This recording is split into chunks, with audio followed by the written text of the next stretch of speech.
Tonight, we're not chasing a miracle. We're going after the real villain that steals your deep sleep. Tiny micro-awakenings that last just 3 to 15 seconds. They're so brief you rarely remember them, yet they can splinter your night and drain your energy. Stay with me and you'll learn a simple, evidence-informed 3-switch stack you can try this evening: position, light, and timing. Use it to reduce those hidden arousals and wake up clearer, steadier, and more you. My view is straightforward. Most sleep advice chases the wrong target. The overlooked pattern is micro-arousals, brief wake flickers. That's why this stack starts where real life pokes your sleep: gravity and reflux, evening light, and when you finish dinner. If we calm those 3 levers, nights stop feeling fragile and mornings get easier. Let's start with the arousal switch. In sleep science, a micro-arousal is a quick burst when the brain flips toward wakefulness. Think of it like a flicker in the lights, short but disruptive when it keeps happening. A recent neuroscience review describes these micro-arousals as markers that show up across many sleep problems. They fragment deep and REM sleep, raising next-day fog, mood dips, and stress reactivity. The kicker? You can rack up dozens or even hundreds in a single night without a full awakening. That's why the night feels long, yet you wake unrefreshed. That's picture your sleep like a stack of sturdy boards. NRM slow waves, then REM cycles. Micro-arousals are the hairline cracks that weaken the stack. Each crack alone is tiny, but repeat them, the structure flexes, squeaks, and eventually loses strength. Many popular tips focus on blue light filters or don't eat late, and sure, those can help.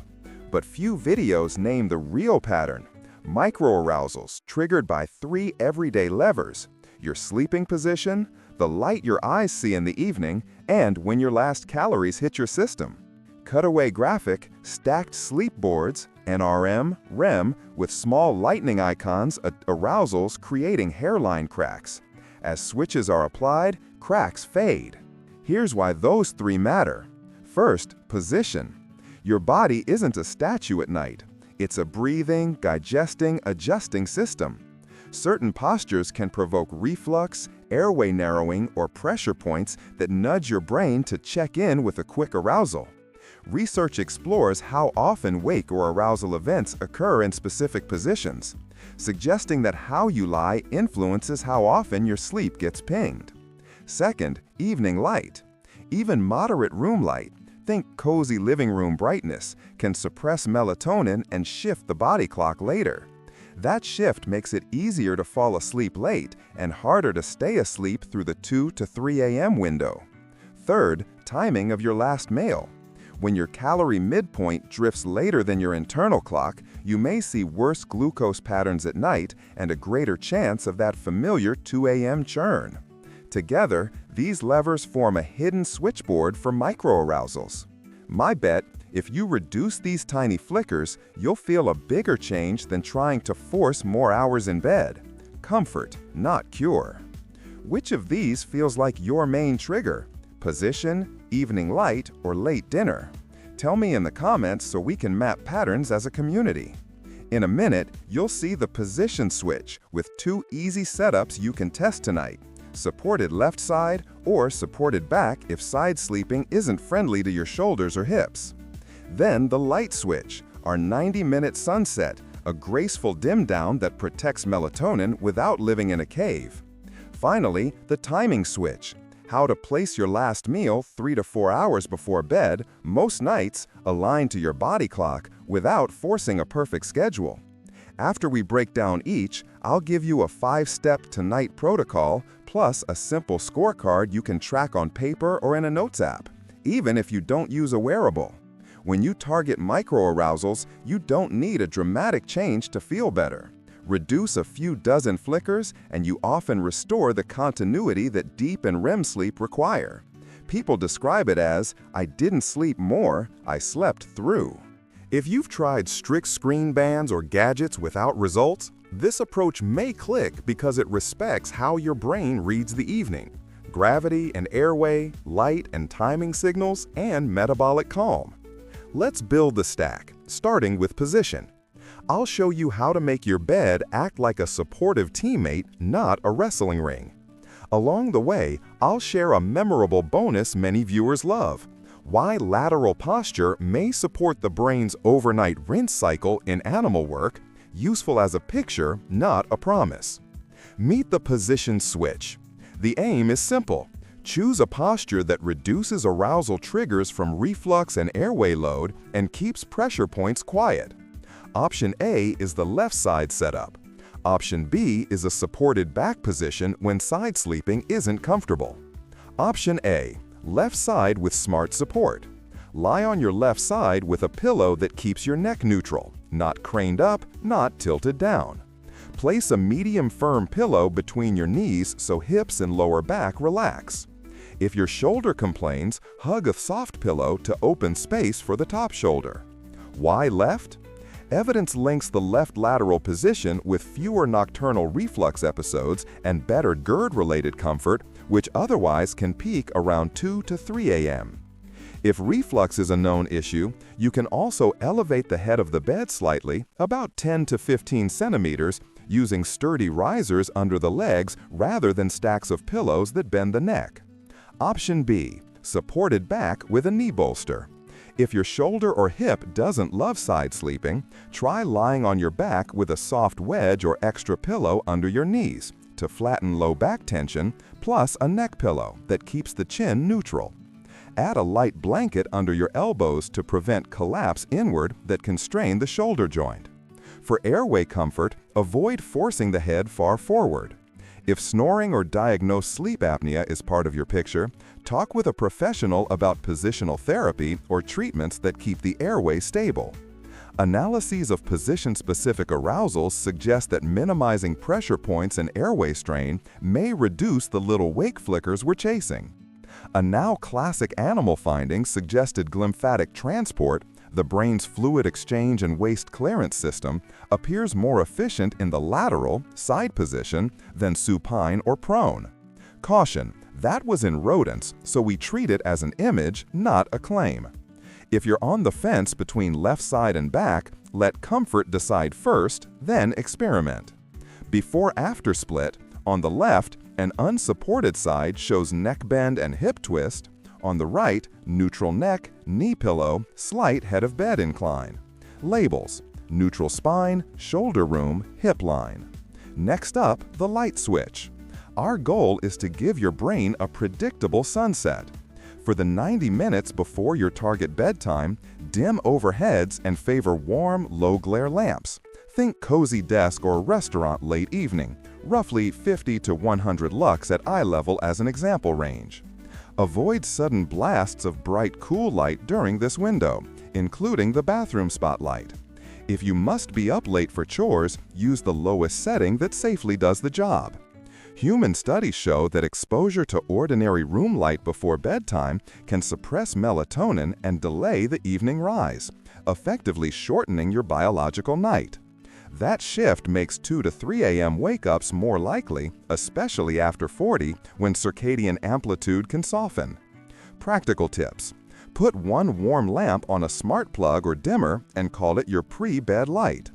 If you read on a screen, reduce brightness to the minimum that's still comfortable, and switch to a sepia or paper theme. If you need a bathroom run after lights out, try a low night light at floor level, pointed away from your eyes. Keep any nighttime light exposures short and dim. Even brief, everyday exposures have been associated with measurable melatonin changes in some settings. Tomorrow morning, do the opposite for 5 to 10 minutes. Step outside for daylight, even if cloudy. Bright morning light anchors your clock, making tonight's melatonin rise more timely. Quick side-by-side: a bright overhead lit room versus a single warm lamp. Viewers guess which scene is more disruptive. The answer reveals that overall brightness and timing trump color filters alone. Place your last substantial meal about 3 to 4 hours before bed on most nights. Then keep sips of water or herbal tea and save anything heavy, spicy, or sugary for earlier in the day. Pushing calories late can collide with your internal clock, worsening nighttime glucose and insulin patterns, which may show up as restlessness or early morning wakefulness. Newer research associates later eating relative to your own circadian phase with lower insulin sensitivity. If you're on shift work or caring for family, aim for earlier relative to your schedule, not perfection. Build a weekly rhythm that trends earlier. What if friends invite you to a late dinner? Enjoy. Then tweak the other switches. Choose left side sleep and be extra kind to evening light. Or if the dinner is spicy, elevate the head of your bed a touch. The goal isn't rigid rules, it's stacking small advantages. Over 7 nights, these choices add up to fewer micro-arousals, fewer flickers in the lights, and deeper, steadier sleep. Minimal line chart, 7-night scorecard with 2 rising trends, sleep continuity and morning clarity, and 1 falling trend, night fragments remembered. Simple labels, no clutter. Step 1. Position prep, 5 minutes. Before you're sleepy, set the bed for success. If reflux ever visits, plan on left side tonight. Knee pillow ready, head elevated slightly if needed, and a soft hug pillow to keep the top shoulder happy. If side sleeping is rough, choose supported back with a knee bolster. The test is quiet comfort in your hips, shoulders, and lower back. If you snore or have diagnosed sleep apnea, align this with professional guidance and consider positional therapy only as directed. Step 2. The 90-minute sunset. Choose a single lamp as your pre-bed light. Dim it. Turn off overheads. Screens on low brightness with warm color and reduced contrast. If you need to pass through a bright area, shield direct glare from your eyes. Keep any nighttime light exposures short, dim, and indirect. Studies in typical room settings indicate that pre-bed light can suppress melatonin and shift timing later. We want to avoid that tug of war. Step 3. Last bite buffer, 3 to 4 hours pre-bed. Aim to finish dinner earlier than usual by a small repeatable margin. If your target bedtime is 10:30 p.m., try wrapping your meal by 6:30 to 7:15. Choose proteins and fiber that keep you coasting, not stuffed. If hunger taps your shoulder later, a light option you tolerate, like a small yogurt or a few nuts, may be okay. But experiment. For many, even small late snacks can nudge reflux or glucose swings. If you take medications that require food at night, follow your prescriber's instructions first. Step 4. Morning light anchor, tomorrow. Soon after waking, step outside for 5 to 10 minutes of daylight. No need to stare at the sun, just be outdoors. This bright cue helps set tonight's melatonin rise and keeps the 2 to 3 a.m. window quieter.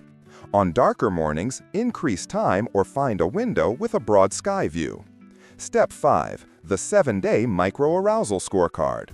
Each morning, rate A. Night fragments you remember, 0 to 3 scale. B. Morning clarity, 0 to 3. C. Reflux or airway discomfort, 0 to 3. D. Light discipline, yes, no. E. Meal timing success, yes, no. If you wear a tracker, glance at sleep continuity or disturbances, but don't obsess. Devices estimate differently than a lab. The gold is your pattern over a week. If the totals trend down and clarity trends up, you're cutting the flickers that matter. If not, tweak one switch at a time and retry. Position. Reducing reflux episodes and mechanical strain can remove common arousal triggers. Left side posture is linked with fewer nocturnal reflux events and better comfort, while supported back can reduce pressure points that prompt tossing, turning, and micro-wakes. If positional apnea is part of your story, medical treatment comes first. Minimizing extra triggers on top can still help. Light. Your circadian system listens more to brightness and timing than to color alone. In human studies, ordinary room light before bed suppressed melatonin in many people. The fix isn't fear. It's a predictable dim down you can repeat every night. Think habit over heroics. Timing. Shifting calories earlier relative to your clock can support steadier nighttime glucose and insulin responses.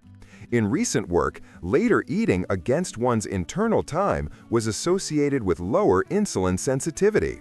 If you can't change your work schedule, shift within your reality. 20 to 40 minutes earlier still counts. Do I have to sleep only on my left side? No. Start there if reflux is part of your picture, or alternate left and back with support. Comfort and consistency beat perfection. Is blue light the bad guy? Brightness and timing matter more. A warm, dim screen near bedtime is less disruptive than a bright overhead light, even if it's amber. Keep it dim and short. What if I wake at 2:30 anyway? Stay calm, breathe gently, avoid bright light, and keep your body still on that prepared side or supported back. Let the arousal pass without adding new stimulation. Do I need fancy gear? A knee pillow, a good neck pillow, and a small lamp or dimmer are enough. Wedges or bed risers can help in reflux-prone folks. I'm convinced small, repeatable habits beat heroic one-offs. We change sleep by lowering signals, not by wrestling with willpower. Here's the moral. Deeper sleep isn't usually about doing more. It's about removing the tiny interruptions that keep your brain from finishing what it starts. Micro-arousals are brief, but when you reduce them, your sleep continuity strengthens. You don't necessarily sleep longer, you sleep through. For adults over 40, that difference can change how your mornings feel, how your mood steadies, and how your energy carries you through the day. If tonight goes well, you may notice the first hint tomorrow. Less groggy eyes, smoother first hour, and a quieter urge to nap. Over 7 nights, the pattern becomes clearer. If results are mixed, don't scrap the plan. Adjust one switch at a time. For example, if you nailed light and timing but still woke uncomfortable, revisit position. Try a slightly firmer knee pillow. Elevate the head of the bed a centimeter or two, or alternate left side and supported back during wind down to see which feels better. If you have loud snoring, pauses in breathing, morning headaches, or significant daytime sleepiness, talk with a professional about sleep apnea. Positional tweaks are supportive but not sufficient. If reflux symptoms are frequent or severe, especially with pain, unintended weight loss, or swallowing issues, seek medical guidance. Avoid high pillows that bend the neck. Keep floors clear for nighttime trips. Keep changes gentle if you have shoulder, hip, or spine conditions. Comfort, not cure. Which single change will you test first tonight? Left side setup, 90-minute sunset, or earlier dinner? Drop your answer and why. I'll read and compile common patterns for a follow-up video. The moral is clear. Deeper sleep isn't usually about doing more. It's about removing the tiny interruptions that keep your brain from finishing what it starts. Micro-arousals are brief, but when you reduce them, your sleep continuity strengthens. You don't necessarily sleep longer, you sleep through. For our community, that's everything. Before you leave, answer with one word. If you were able to reduce these flickers to 0, how would your first hour tomorrow morning feel? More clear? More calm? More focused? Drop your word in the comments. Your feedback helps us map our collective progress, and I read every single one. That's the foundation of everything we do here. Tonight, run the position switch, the light switch, and the timing switch. Let the micro-arousals fade into the background. Wake with a steadier mind, a kinder morning, and the quiet confidence that you can do this again tomorrow.